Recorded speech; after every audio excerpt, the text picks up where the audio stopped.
अस्सलामु अलैकुम वरहमतुल्लाहि वबरकातुहू। नाज़रीन व सामीन, उम्मीद है कि आप हज़रात खैरियत से होंगे। आपने बारहा देखा होगा कि जब अज़ान होती है तो कुत्ते भौंकने लगते हैं, और बसा औक़ात ऐसा महसूस होता है कि अज़ान के वक्त कुत्ते रो रहे हैं।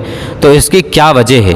क्योंकि बहुत से हज़रात इसका गलत मतलब निकालते हैं और ये समझते हैं कि शायद कोई परेशानी आने वाली है या कोई हादसा पेश आने वाला है वगैरह वगैरह।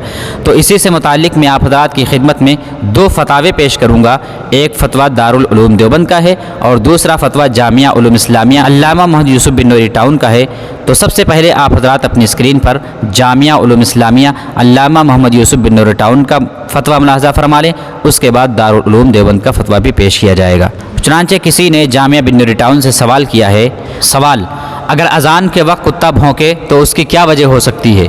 जवाब: जब मुअज्जिन अज़ान देता है तो उसकी अज़ान की आवाज़ सुनकर शैतान आवाज़ के साथ रीह खारिज करते हुए भागता है, तो बाज़ दफ़ा जानवरों को भी वो नज़र आता है, इसलिए इससे घबरा कर अज़ान के वक्त कुत्ते भौंकते हैं। फतावा महमूदिया में है। जवाब: अज़ान सुनकर एक कुत्ता हमारे मदरसे के सामने हमेशा रोता है और चिल्लाता है, और जगह भी ऐसा होता है। ये कोई परेशानी की बात नहीं है। अज़ान सुनकर शैतान भागता है, बाज़ दफ़ा बाज़ जानवरों को भी वो नज़र आता है, इससे घबरा कर रोते और आवाज़ करते हैं। फ़क़त वल्लाहु आलम।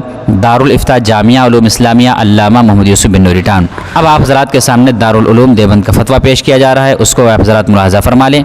सवाल: हज़रत, हमारे यहाँ फ़जर की अज़ान के वक्त कुत्ते रोते हैं, इससे क्या ज़ाहिर होता है?